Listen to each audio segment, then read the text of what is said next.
दोस्तों, पिछले काफी समय से दिव्या भारती के बारे में कमेंट्स आ रहे थे कि दिव्या भारती की मर्डर मिस्ट्री पर वीडियो बनाओ।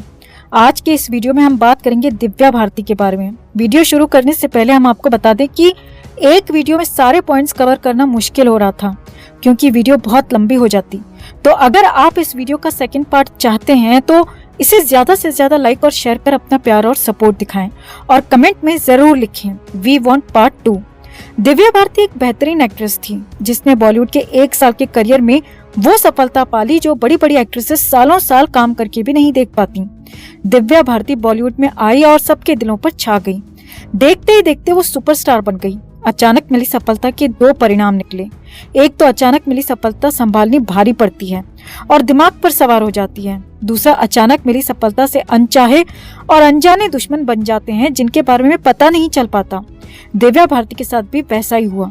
25 फरवरी 1974 को जन्मी दिव्या भारती बेहद साधारण परिवार से ताल्लुक रखती थी। पिता का नाम ओम प्रकाश भारती और माँ का नाम मीता भारती। दिव्या का एक छोटा भाई है जिसका नाम है कृणाल भारती। दिव्या भारती मुंबई में ही पली बड़ी। वो हिंदी, इंग्लिश और मराठी बोलने में माहिर थी। दिव्या की पढ़ाई की बात की जाए तो दिव्या ने सिर्फ 9th क्लास पास की है।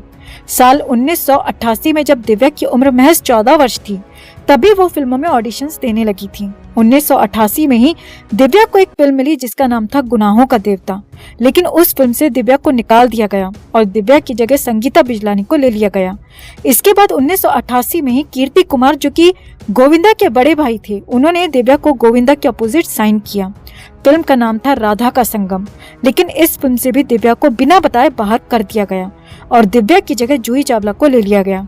इसके बाद दिव्या ने साउथ इंडस्ट्री की तरफ रुख कर लिया और 1990 में तेलुगु फिल्म बॉबिली राजा से फिल्मों में डेब्यू किया और ये सुपरहिट फिल्म साबित हुई। इसके बाद 1990 में एक और तेलुगु फिल्म में दिखाई दी। उसमें भी दिव्या के काम को काफी ज्यादा पसंद किया गया। 1991 में दिव्या की 3 फिल्में आई और ये तीनों फिल्में तेलुगु भाषा की फिल्में थीं।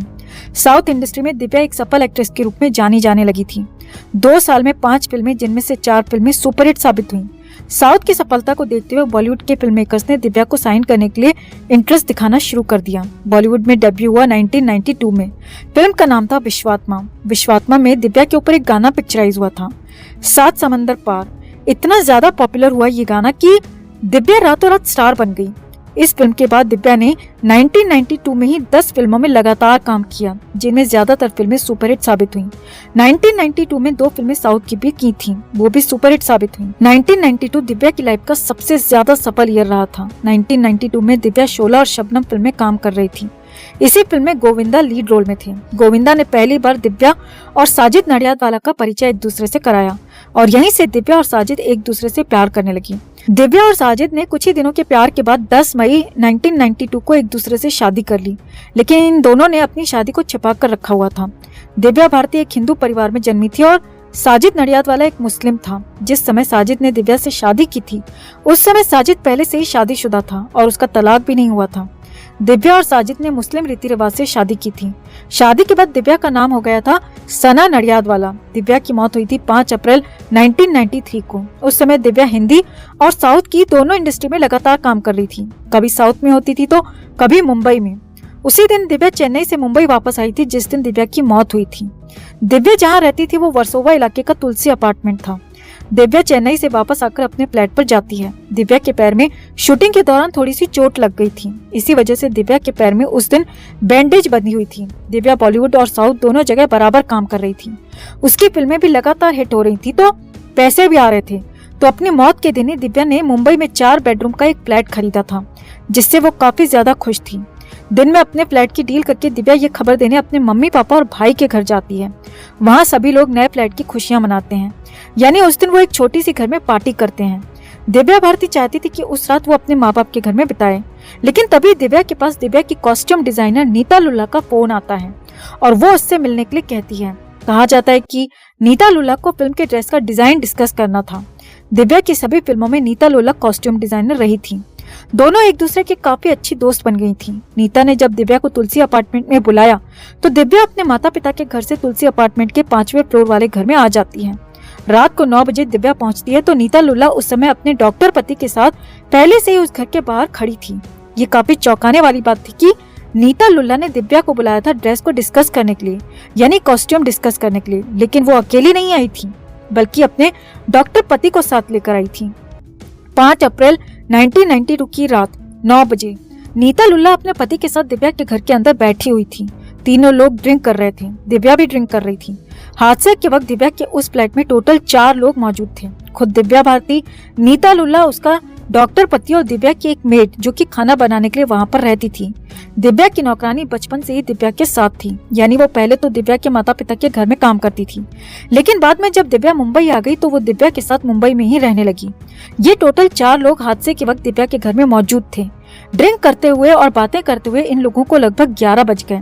11 बजे तक ड्रिंक करते करते सभी लोग काफी नशे में होते हैं, खासकर दिव्या भारती। 11 बजे दिव्या भारती किचन में जाती है जहां मेड स्नैक्स और खाना बना रही थी। उसी किचन में एक विंडो थी जो पार्किंग की साइड में खुलती थी। उस विंडो में खास बात ये थी कि उसमें लोहे की ग्रिल नहीं लगी हुई थी। आमतौर पर मुंबई में विंडोज में लोहे की ग्रिल लगी होती है, साथ में ग्लास भी लगे होते हैं। दिव्या के पूरे फ्लैट में जो भी विंडोज थी उनमें लोहे की ग्रिल लगी हुई थी, सिर्फ इसी विंडो में लोहे की ग्रिल नहीं थी। 11 बजे दिव्या किचन में जाती है और मेड जो खाना बना रही थी उससे बात करने लगती है। बात करते करते दिव्या उस विंडो पर बैठ जाती है जिसमें बिल्कुल रोक नहीं थी, यानी वो पीछे की तरफ बिल्कुल खुली हुई थी। वो जो विंडो की दीवार थी वो लगभग 12 इंच की दीवार थी।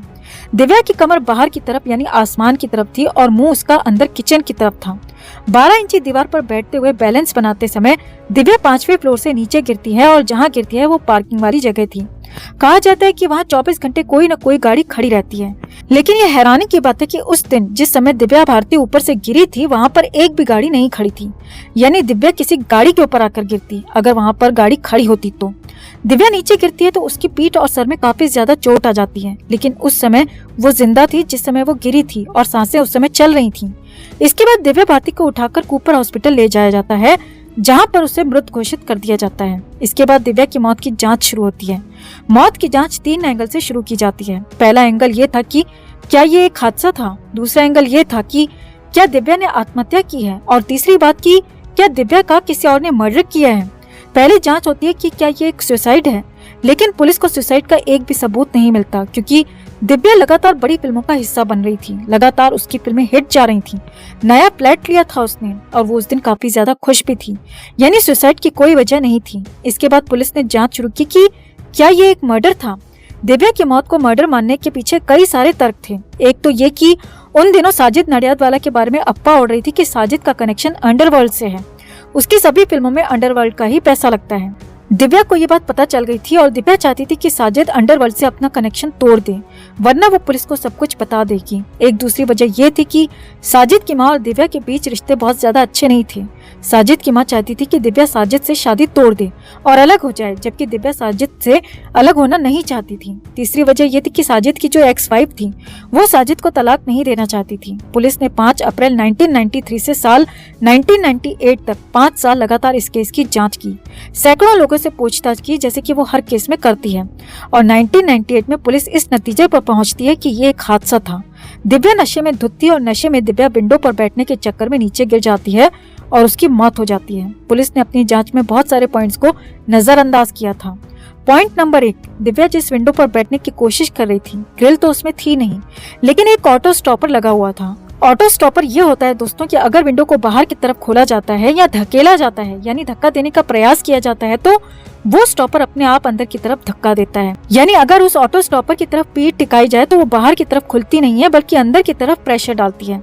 लेकिन जिस दिन दिव्या भारती उस विंडो से गिरी या गिराई गई उस दिन उस विंडो का एक नट बोल्ट खुला हुआ था, यानी उसका जो एक बोल्ट होता है वो पूरी तरह से लूज था। यानी दिव्या की पीठ विंडो से टच होते ही विंडो ने अंदर की तरफ उसे धकेला नहीं, क्योंकि उसका एक नट बोल्ट खुला हुआ था, तो विंडो बाहर की तरफ को खुल जाती है, जिससे दिव्या सीधे पार्किंग में गिरी और उसकी मौत हो गई। पॉइंट नंबर 2, तुलसी अपार्टमेंट के पार्किंग में 24 घंटे कोई न कोई गाड़ी खड़ी रहती है, लेकिन हादसे के वक्त उस पार्किंग में एक भी गाड़ी खड़ी नहीं थी, वो भी रात के समय। जबकि रात के समय में अक्सर देखा जाता है कि पार्किंग में सबसे ज्यादा गाड़ियां खड़ी होती हैं, और गाड़ियां खड़ी होनी भी चाहिए क्योंकि रात में हर कोई ऑफिस से घर आ जाता है, अपने बिजनेस से घर आ जाता है, और गाड़ियां घर के बाहर खड़ी होती हैं। तो फिर क्या कारण था कि उस रात वहां पर एक भी गाड़ी नहीं खड़ी थी। पॉइंट नंबर 3, नीता लुल्ला जो कि कॉस्ट्यूम डिजाइनर है, उसे कथित रूप से दिव्या भारती के साथ कॉस्ट्यूम को लेकर डिस्कस करना था। फिर वो अपने पति को साथ लेकर दिव्या के घर क्यों आई थी? नीता लुल्ला ने अपने बयान में कहा था कि जब दिव्या अंदर किचन में गई तो वो उस वक्त टीवी देखने में और ड्रिंक करने में व्यस्त थी, अब सवाल आता है कि नीता अपने पति के साथ कॉस्ट्यूम डिस्कस करने गई थी या वहाँ पर टीवी देखने या ड्रिंक करने। पॉइंट नंबर 4 और पॉइंट नंबर 5 सबसे ज्यादा अहम है। पॉइंट नंबर 4, साजिद नडियादवाला का अंडरवर्ल्ड के साथ रिश्ता है, ये जांच क्यों नहीं की गई? साजिद की फिल्मों में अंडरवर्ल्ड का पैसा लगता है, ये जांच क्यों नहीं की गई? क्या अंडरवर्ल्ड से रिश्ता रखना या उससे कनेक्शन होना इतना छोटा मुद्दा था कि जांच करना जरूरी नहीं समझा गया? पॉइंट नंबर 5 जो कि सबसे अहम है, दिव्या की मौत के समय 4 लोग घर में मौजूद थे। खुद दिव्या, नीता लुला, उसका पति डॉक्टर और मेड। दिव्या की मौत के 20 दिन बाद दिव्या की जो मेड थी, जो कि बचपन से उसके साथ थी, उसकी संदिग्ध हालात में मौत हो जाती है। डेड बॉडी को कूपर हॉस्पिटल ले जाया जाता है, जहां बिना पोस्टमार्टम के उसे हार्ट अटैक से मौत घोषित कर दिया जाता है, यानी उसकी मौत को दिल का दौरा बता दिया जाता है। अब यहाँ पर सवाल आता है कि क्यों उस मेड का पोस्टमार्टम नहीं किया गया, क्यों उसकी जांच नहीं की गई? क्या वो मेड दिव्या की हत्या की चश्मदीद गवाह थी? क्या उसे जानबूझकर रास्ते से हटाया गया था? ऐसे बहुत सारे सवाल हैं जो आज तक अनसुलझे हैं। साजिद नडियादवाला ने दिव्या से शादी की और ये बात सबसे छुपा कर रखी। क्यों साजिद नडियादवाला शादी को ओपन नहीं करना चाहता था? क्या डर था उसे कि शादी को ओपन करने से उसे कौन सी प्रॉब्लम फेस करनी पड़ेगी? साजिद का संबंध अंडरवर्ल्ड से रहा है, तो साजिद को कहीं ये डर तो नहीं था कि दिव्या उसकी पोल खोल देगी? दिव्या के पॉपुलर होने से श्रीदेवी को क्या नुकसान था? श्रीदेवी दिव्या भारती से इतनी ज्यादा नफरत क्यों करती थी? इन सारे सवालों के जवाब ढूंढने की कोशिश करेंगे अगली वीडियो में, जो इस वीडियो का पार्ट 2 होगा, लेकिन जो तभी आएगा जब इस वीडियो पे आप ज्यादा से ज्यादा लाइक और कमेंट कर बताएंगे कि आप इसका सेकेंड पार्ट देखना चाहते हैं।